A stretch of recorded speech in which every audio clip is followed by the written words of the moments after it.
aquí nos gusta siempre que los invitados cumplan.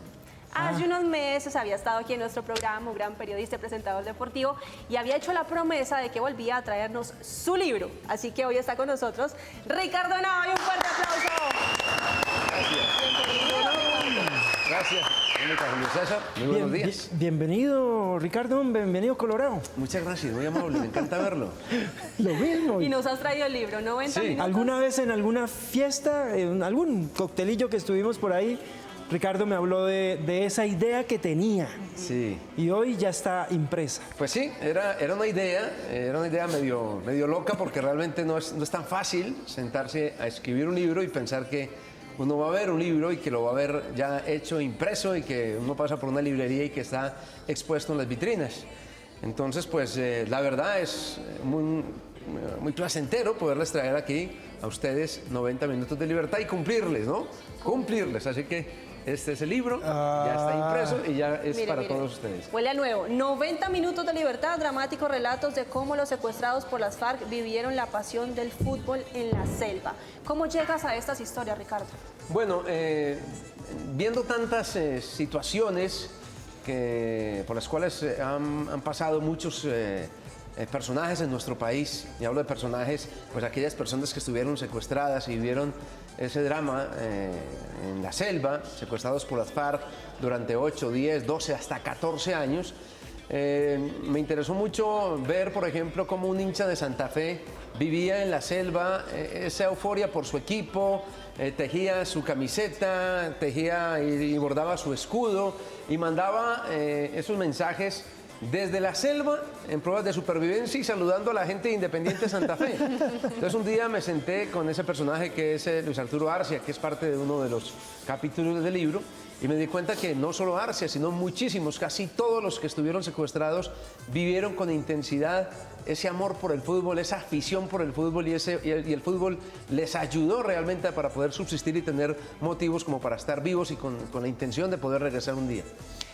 Es que uno, hablando desde acá, es que es facilito, pero allá creo lo primero que pedían los secuestrados era, por favor, un radio. Sí. Y por favor tráigame las pilas, porque además seguramente se le acaban cada 2 días y esa preocupación por ver o escuchar su equipo ganar, bueno, en fin. Es Julio César un reconocimiento a la radio como un gran instrumento de comunicación. Es obviamente un reconocimiento al fútbol, es un reconocimiento a los secuestrados que hicieron y tuvieron pues que pasar por semejante penuria, ¿no? Por semejante dolor, semejante historia.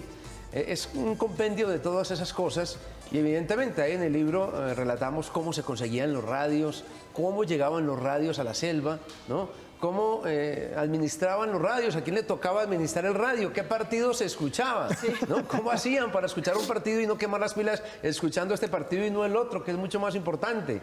Ese tipo de cosas las contamos en los relatos que están aquí impresos en Por este ejemplo, libro. aquí en el capítulo de introducción nos trasladamos al 2 de julio de 2008. Y dice, gol, gol, gol, pi, gol, gol, gol, gol. Gritó el coronel Enrique Murillo. Cállese que nos van a matar, exclamó un guerrillero con el fusil al hombro. Y él sigue gritando, gol, gol, gol. ¿Cómo vivían? ¿Se unían en ese momento? Porque dicen de las pocas cosas que nos unen a todos es el deporte. Sí, el fútbol fue un motivo de unión en la selva, ¿no? Era, por ejemplo, el poner un radio en la mitad y hacer un círculo alrededor de ese radio, abrazarse, cerrar los ojos y transportarse a los estadios. Era eso en medio de la selva, ¿no?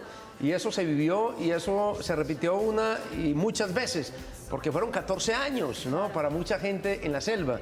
Y el hecho de poder seguir los campeonatos, seguir la historia de los equipos, descubrir los jugadores que nunca habían visto, pero imaginarse, por ejemplo, un Messi, ¿no? Imaginarse, por ejemplo, un Falcao.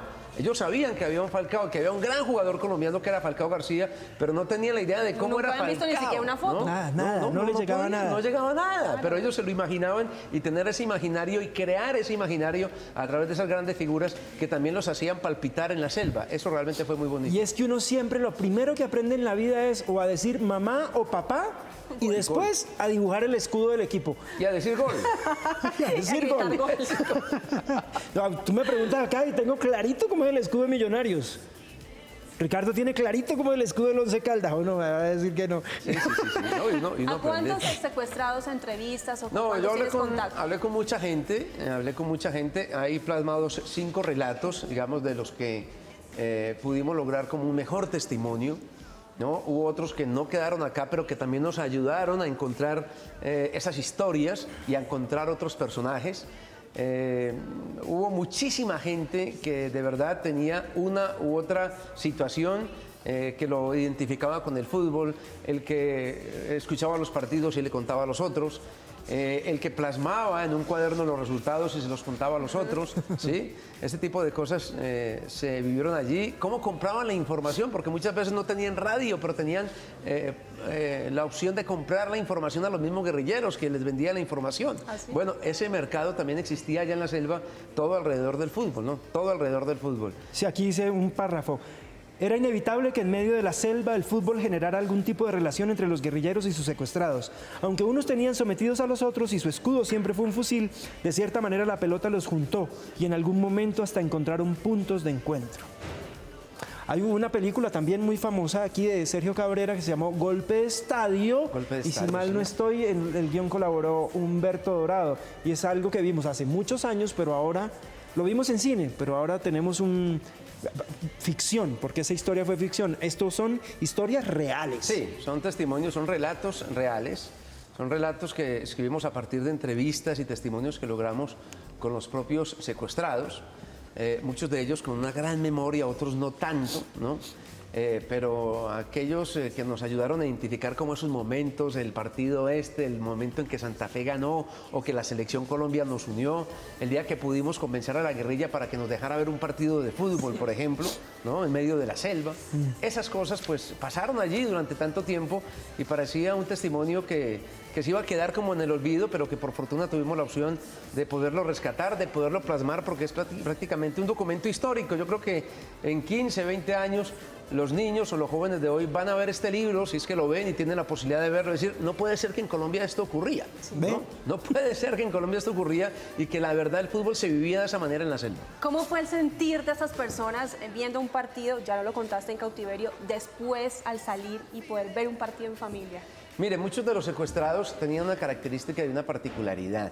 Muchos eran hinchas de fútbol, seguidores del fútbol, pero nunca habían ido a un estadio, por ejemplo, ¿no?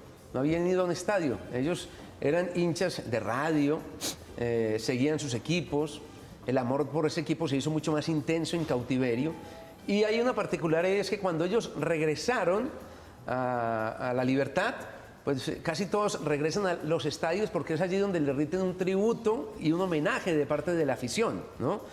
Casi todos, yo creo que muchos, si no todos, fueron a un estadio, hicieron un saque de honor, los llevaron a las cabinas de radio, narraron goles, comentaron partidos, fueron invitados para que pudieran hacer ese tipo de cosas, y por eso la identificación tanto con la radio y con el fútbol, ¿no? En medio de ese gran secuestro. Claro. Y esto no era de un solo equipo, ¿no? Era de hinchas de Millonarios, de Medellín, de Nacional.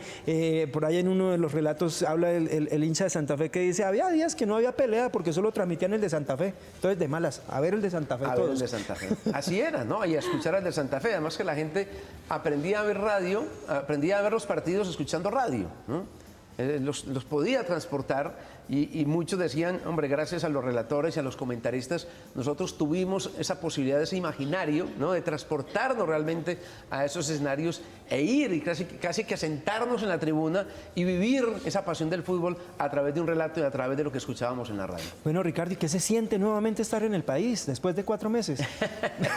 Pues la verdad ha sido un trabajo muy intenso, gracias obviamente a nuestros deportistas que nos han tenido muy, pero muy ocupados, pero es muy satisfactorio, ¿no? Poder estar allí donde se viven cosas tan emocionantes, cosas tan gratificantes como son los éxitos de los deportistas.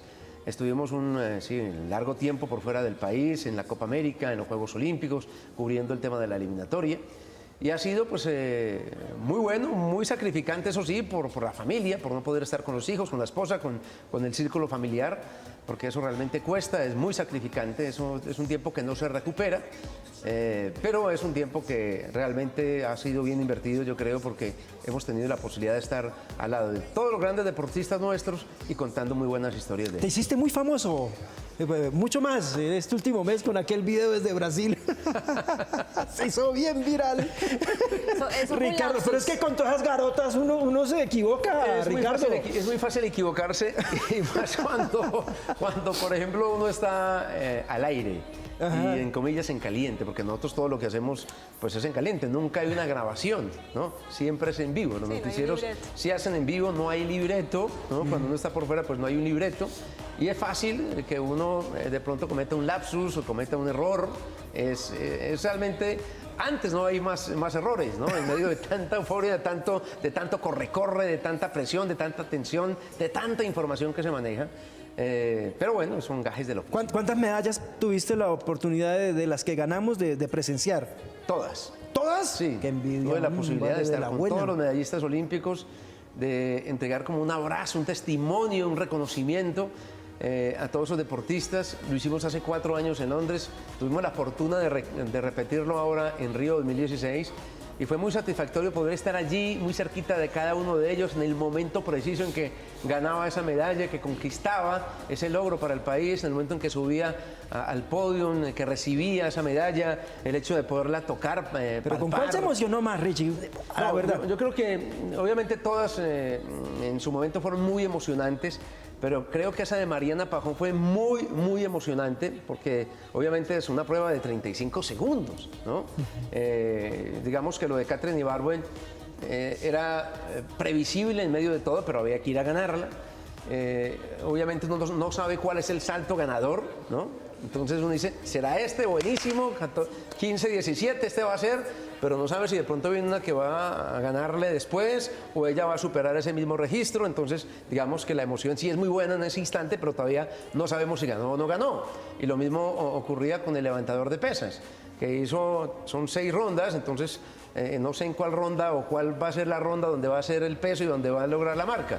En cambio, lo de Mariana Pajón eran 35 segundos al todo o nada y en ese instante se sabía si ganaba o no ganaba. Y ahí se definió. Bueno, ¿y de ciclismo qué, Richie? ¿No te animas a narrar algún día ciclismo o ya lo has hecho? No, yo he hecho mucho ciclismo, ¿Sí? Incluso vengo de la rueda de prensa de Nairo Quintana. Nairo Quintana estaba entregando una rueda de prensa para los medios colombianos, vengo de allá. He hecho mucho ciclismo, tuve la posibilidad en el arranque de mi carrera de cubrir muchos eventos ciclísticos, de estar en la moto. En las carreras de ciclismo, con el profe Héctor Urrego, con Héctor Palao, con toda esta gente que hizo tanto ciclismo, con el negrito Jairo Chávez. Bueno, toda la gente que ha hecho ciclismo, me tocó en una época estar allí, me tocó hacer muchos cubrimientos, he estado en muchos campeonatos del mundo de ciclismo, he estado en muchas vueltas, no me tocó ir a la Vuelta a España, ni me ha tocado ir al Tour. Pero bueno, a mí siempre me ha gustado, he estado muy cerquita al tema del ¿Pero ciclismo. qué es lo que porque más me te apasiona. gusta, Richie? ¿El fútbol, narrarlo? Sí, a mí me gusta mucho el fútbol. Obviamente el fútbol es donde he encontrado un mayor espacio, ¿no? Donde he podido perdurar durante mucho más tiempo. Y me encanta, obviamente lo jugué, lo juego, aunque el ciclismo pues siempre estuvo ahí y también lo he practicado. ¿Y la escuela la mantienes o No, ese escuela de negocio fútbol, sí se cerró? Ese negocio sí lo acabo. ¿Tuvo escuela de fútbol, Monsi? Sí, aquí ¿Tuvo ya escuela de nos estabas fútbol? contando. ¿Y todavía juegas fútbol de Todavía qué? juego fútbol de vez en cuando. ¿De sí. delantero, de Sí, arquero, de de delantero. defensa? No, de delantero. ¿Goleador? Fui muy buen jugador, ¿saben? Jugué muy bien fútbol, me gustó mucho. Practiqué mucho fútbol. Y lamentablemente, obviamente, pues la cédula ya nos va apartando y nos va Sí, haciendo ya la escoger otro rodilla tipo de no le cosas, la responde a rodilla. uno. No, además, jugando fútbol no hace mucho me rompí los meniscos y por eso hizo que me fuera un poquito del fútbol, pero estaba Entonces, todavía ¿qué estás porfiando. practicando ahora? No, yo hago mucho atletismo porque también me ha gustado mucho el atletismo. Pero- Hago mucho el running, me encanta correr, a todas me inscribo, a todas voy, a las que puedo voy. Me encanta la bicicleta, tengo mi bicicleta y cuando puedo salir a hacer ciclismo de montaña, salgo a hacer ciclismo de montaña. Soy de verdad un buen deportista, me encanta el deporte y cada vez que puedo le robo espacio y hago mi No, y buena además sesión que de donde se engorde lo regañan. Porque es embajador y Embajador de, de de una marca Sí. importante. Marca Sí, de pero es más como belleza, de salud. por el hecho de querer estar bien, de sentirme bien, ¿no? De la necesidad de estar bien, porque creo que es casi que una obligación con uno mismo, poder estar bien, poder estar aliviado, sin males, ¿no? Y eso lo hace uno gracias, obviamente, a una muy buena alimentación, a una muy buena hidratación y a una muy buena práctica del ¿Tu deporte. marca más actual en alguna media maratón, carrera, cuál es?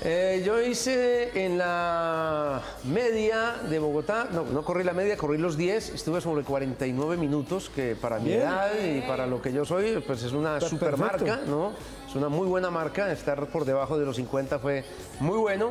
Y cuando hice los 15 kilómetros, mantuve el mismo ritmo que tuve en los 10. Estuve sobre 1.18 más o menos, 1.17. Realmente fue muy bueno. ¿A un para ritmo mí. constante? A un ritmo constante, sí. Pues, ¿Y la revista cómo va? Revista de camioneros, importante La revista va muy revista. bien, la revista va muy bien. Tuvimos la oportunidad este año de hacer de la revista de carga pesada la edición número 100, 10 años, de maquinaria pesada a los 5 años, y la revista La Liga, que es nuestra otra revista dedicada al tema deportivo, ya llevamos 3 años con ella y ahí vamos. Ah, muy bien. Bueno, finalmente, Richie, ¿en cualquier librería del país? Está en todas las librerías del país, la gente lo puede pedir, ya está allí puesta, está en las vitrinas, es una de las novedades editoriales de este último mes y espero que sea una de las novedades editoriales en ventas este segundo semestre del año, si Dios quiere. Lo leeré con ansias.